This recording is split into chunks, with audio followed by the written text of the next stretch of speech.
Hey, good morning. Yes, it is. It is Sunday morning, December 22nd. We're doing our Christmas today around noon.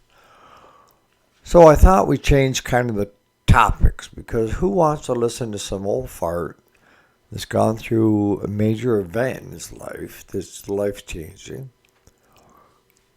and survived? So, what are we going to talk about today? We're going to talk about business and getting what you want out of life. Now, there's a great topic, right? Stay tuned.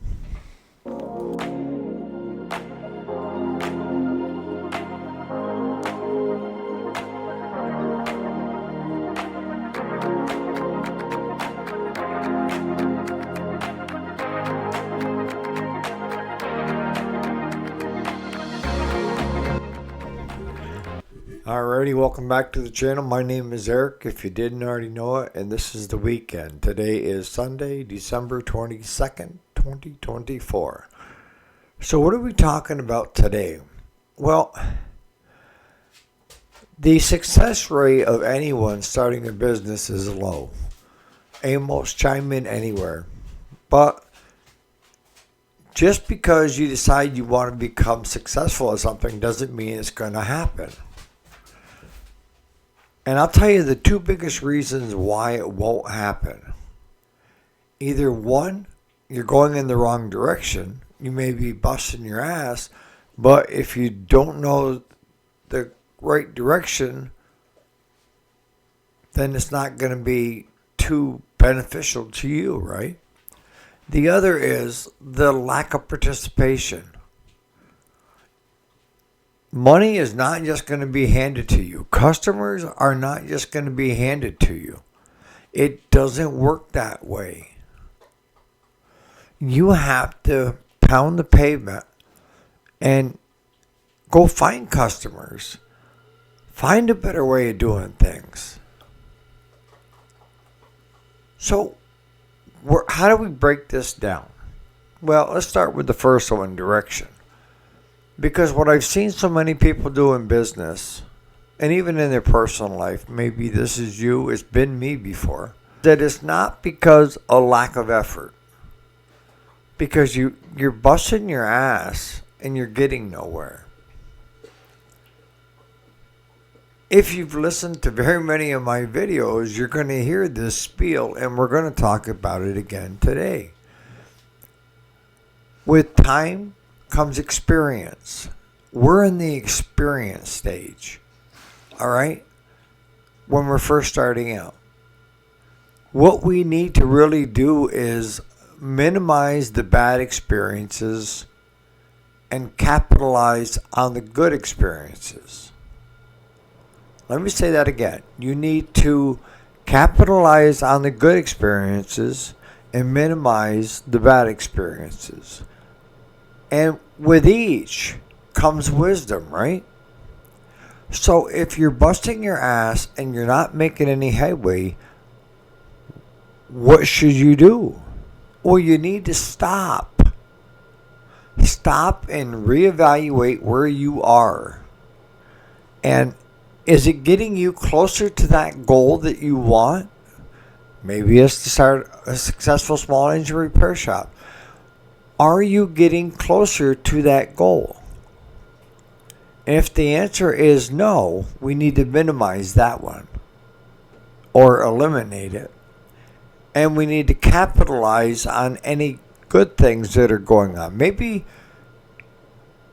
because a lot of times people will look at a whole, right? Instead of, the parts. Because with an experience, you can have good parts and bad parts in what you're doing. So what do? Well, we keep the good parts, ditch the bad parts. And again, that comes up with wisdom. How many times do you have to hit your head on the wall to realize that you're only making your head hurt? I mean, I've had so many people say, look, Eric, it's not that I didn't have effort, because I did. But the economy, the customers, I mean, what you're telling me right then and there is you're looking at excuses why you are not successful. Most people will come up with excuses of why to stop and to stop trying. If you're looking for instant gratification, this is the wrong area to be in. Whether it be your home life or your business life, if that's what you live on is instant gratification, I got news for you guys, gals, that it ain't happening. Are there going to be milestones along the way? Yes.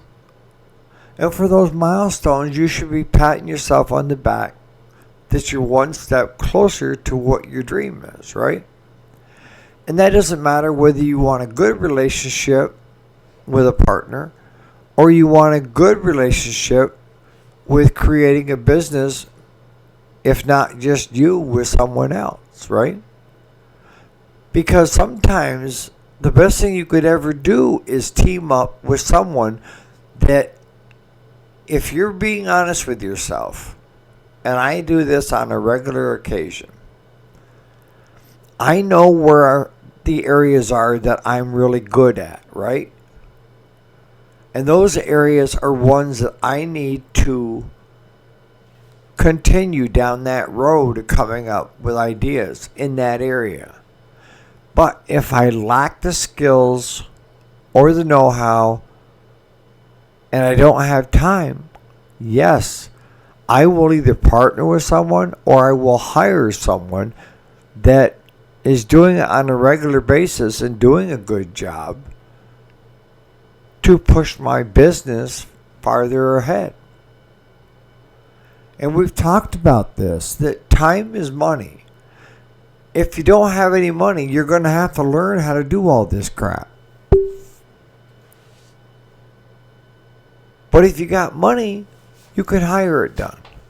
And I can tell you right now, from experience, there's a lot of things out there that you will never have time to learn. Understand that. You will never have time to learn it all. So you're going to need some help. And maybe that's taking on a part-time job to be able to pay these other guys or gals to shore up those areas of your business. Example. You're trying to figure out a good YouTube or a Facebook ad. All right. And what are the key points in a YouTube video? Well, if you listen to all the gurus, which I don't, but I try to pick up key people. One is a good thumbnail. One is an attractive thumbnail that will bring people to at least listen to what you have to say. Okay? If you can't get them through the front door and they never hear or see you, how can you become successful at it? See, that's the hard thing with YouTube, is trying to get the people in your front door to at least hear you out, to see if what the content you have could be beneficial to them. And I'll be honest with you, most people are scrollers. They don't want to sit down and listen to content, especially if it's a half hour long. My God, I don't have that kind of time. And that's what they do. They're looking at 30 seconds to 1 minute videos and scrolling. And if you find yourself scrolling through life, you're wasting a lot of time. You might better have listened or watched a good video on something that you might get enjoyment from. The The other thing is search engine optimizing. It's not so critical now, but still, I hire someone to do the thumbnails, and some work on SEO. I hire another guy to come in and do organic searches to develop content so it's organically found. People are actually looking for it. And it brings in more subscribers. And I'll tell you, it takes a lot to get a person to want to subscribe to what you have to offer. Why would anyone want to subscribe to me? Most often the case is they find something beneficial, and it's a way to bookmark it so they can come back and take a look and watch a video that maybe they're struggling with, or maybe it's just entertainment value. To each their own, right? So what you end up doing is you have to look at your strengths. And if your strengths aren't good at doing thumbnails, which I can do them, but I'm not a guru, and that's why most of my videos are just a picture like this of me, and most people scroll right by me. They don't give me a chance to show my content to them. So I hire someone that does these all the time.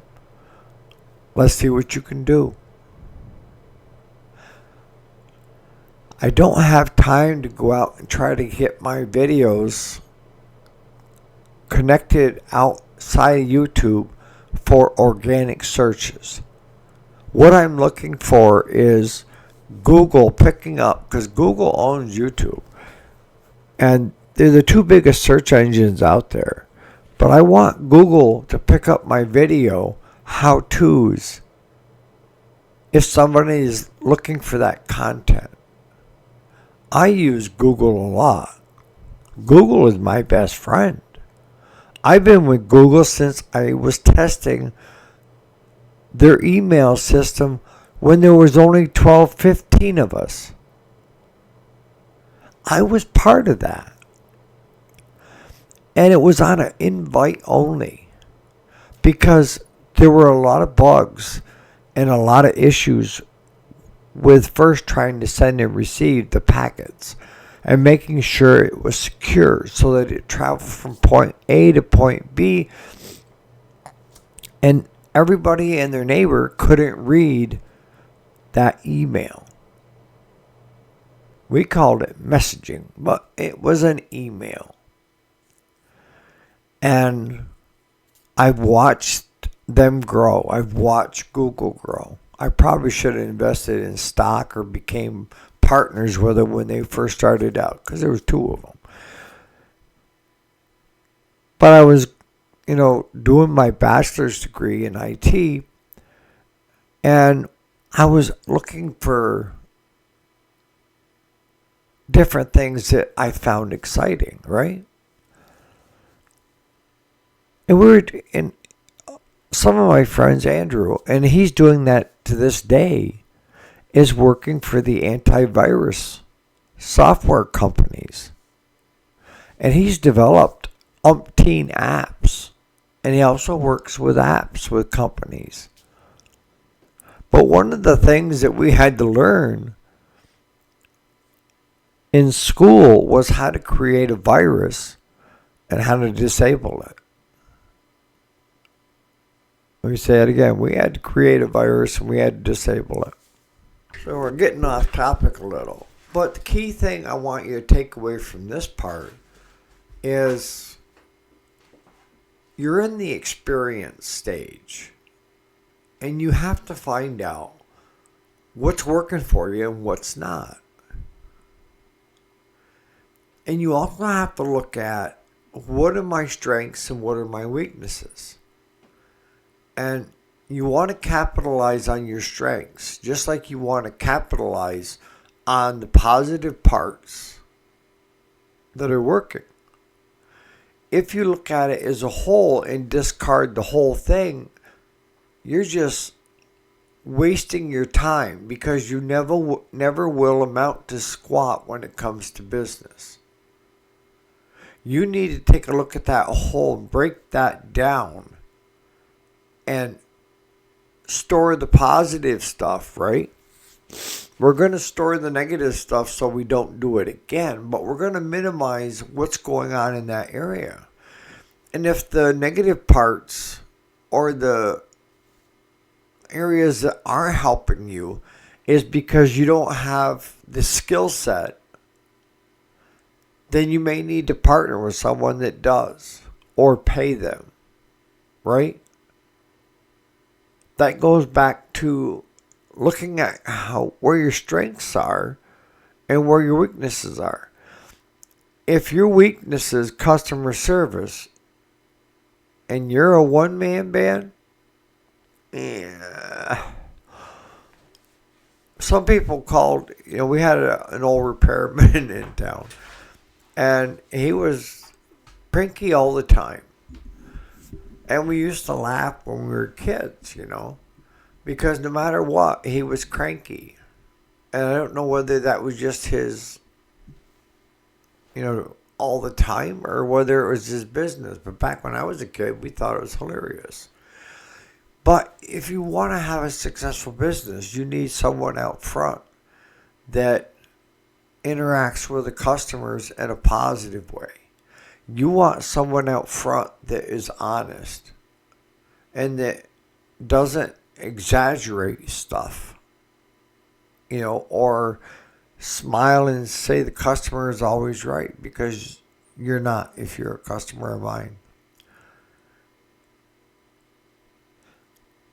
But that goes back to taking that whole and breaking it down.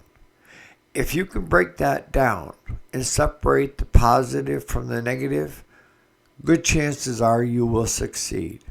But I can tell you right now that close to 95% of you will discard the whole.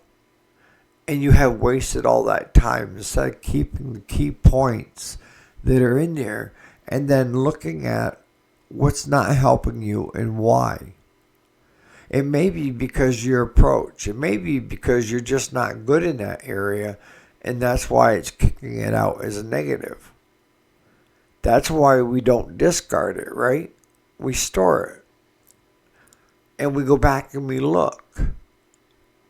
And if you're like me, if I'm not good at something, I will hire it done, or if time is money, or I will learn it, one or the other. But again, that is part of excelling, all right? So we have that part. The other part is participation.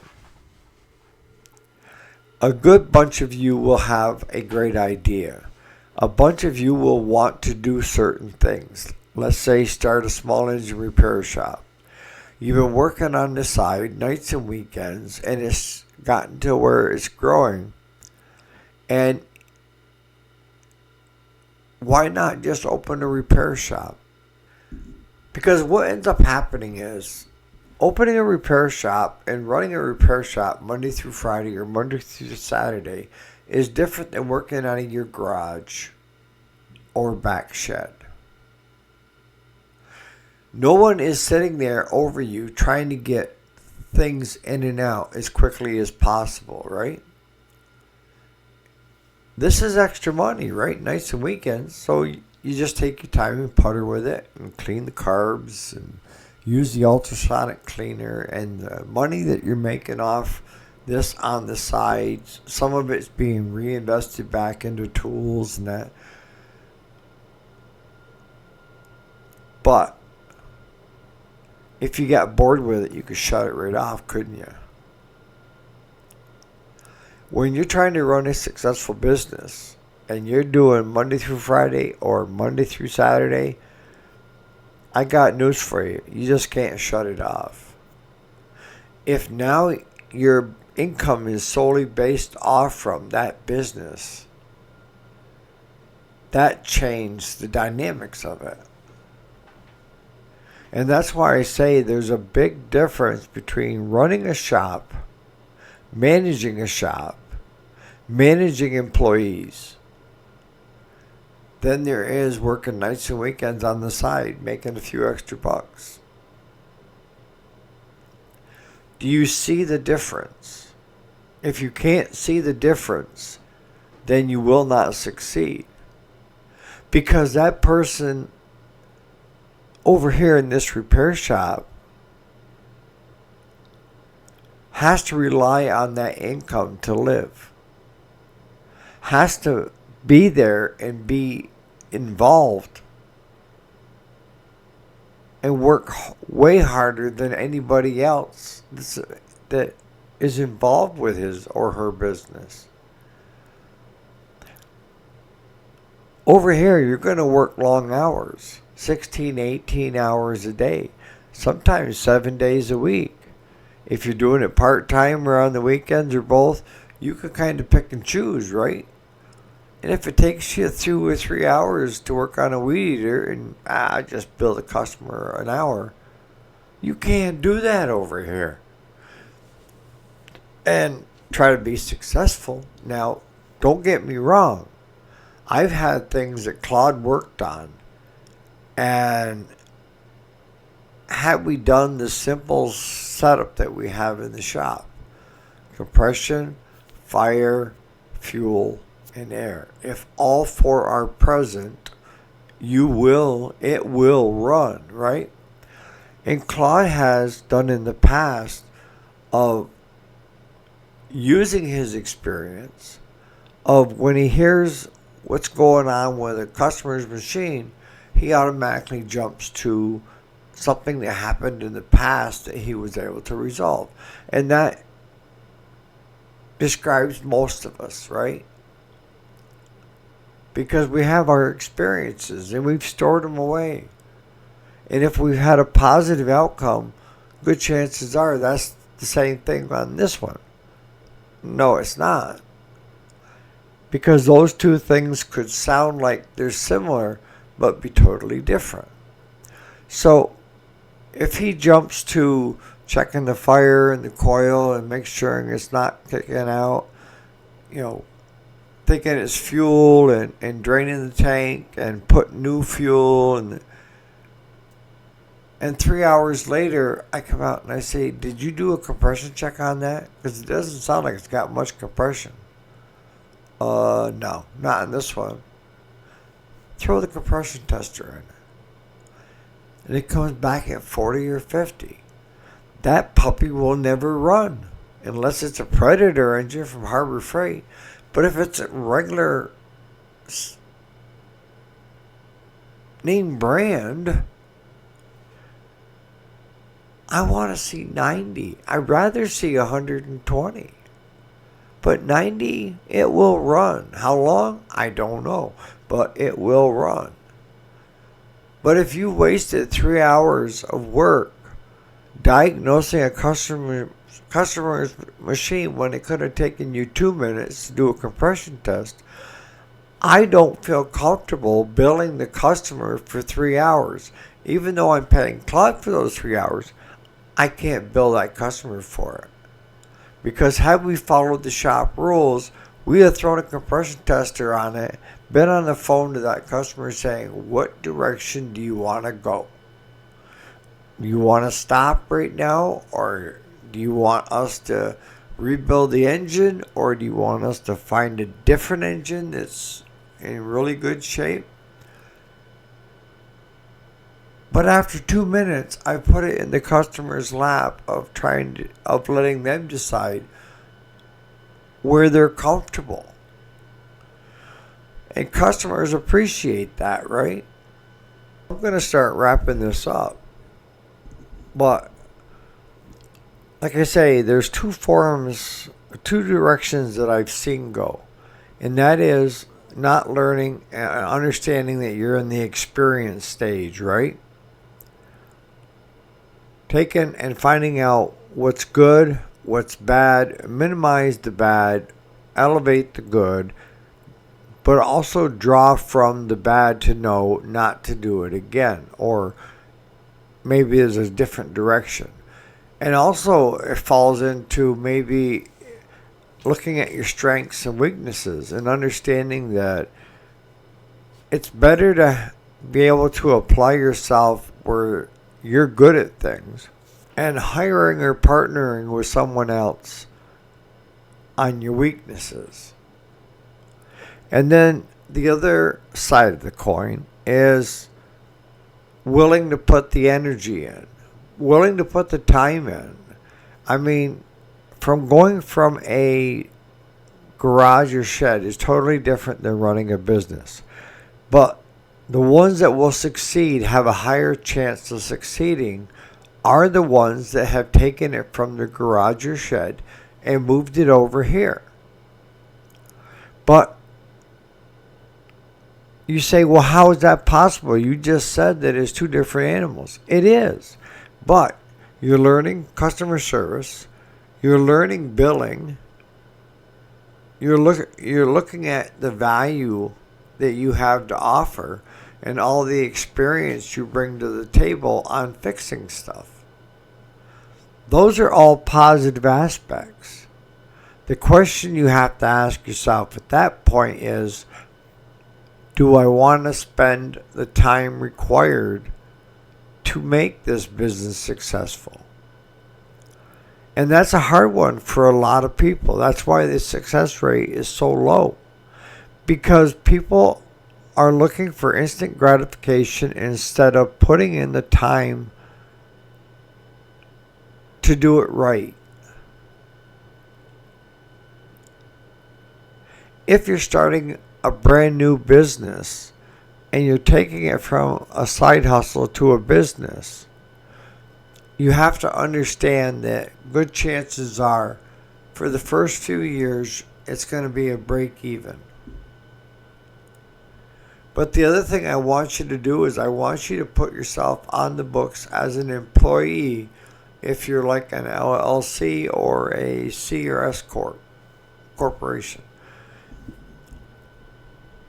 And you want to look at those because it's a limited liability, and the C Corp can't touch your private money unless you're dealing with distributors and aftermarket companies that will not do a deal with the business, but will do a deal with me personally. You got to watch that. So for the first couple of years, you're not going to be receiving much money. If any, you may go backwards. But if you're the type that wants to be successful and will be successful, you're going to find out the key points that are working for you and bringing in revenue and shoring up the bad areas or eliminating them, minimizing them for growth. And you're also going to take a look like I did with YouTube and understand that I don't do good thumbnails. I can do them, and I've done them for other people, but I just don't do them very well for me. And the biggest thing I don't want, and my guru that I hired, do not clickbait anybody. And what do I mean by clickbait? I mean putting a thumbnail out to attract somebody when it has nothing to do with what's on that thumbnail. That's clickbaiting. It's also a YouTube policy violation. I want organic searches from outside YouTube coming to YouTube. YouTube will help me out if I'm keeping people on their platform watching videos. The longer I can get someone to watch YouTube videos, the more YouTube is willing to help me. And if I'm not showing where I'm getting much traction, then they'll push me back and pull ahead someone that is. So you need to learn quickly if you want to be successful with YouTube, which I feel I'm successful in that I've become better at in front of the camera, and I enjoy the interaction between you and I. That to me is what I wanted to have happen to become successful, right? But then I'm reevaluating. Even if something is going good, you can always make it better, right? And the way I made it better was I want to be seen by more people. I want more people watching my content. I want to teach people how to do things and how to get sometimes just through a day, if it's a rough time, with my personal development videos.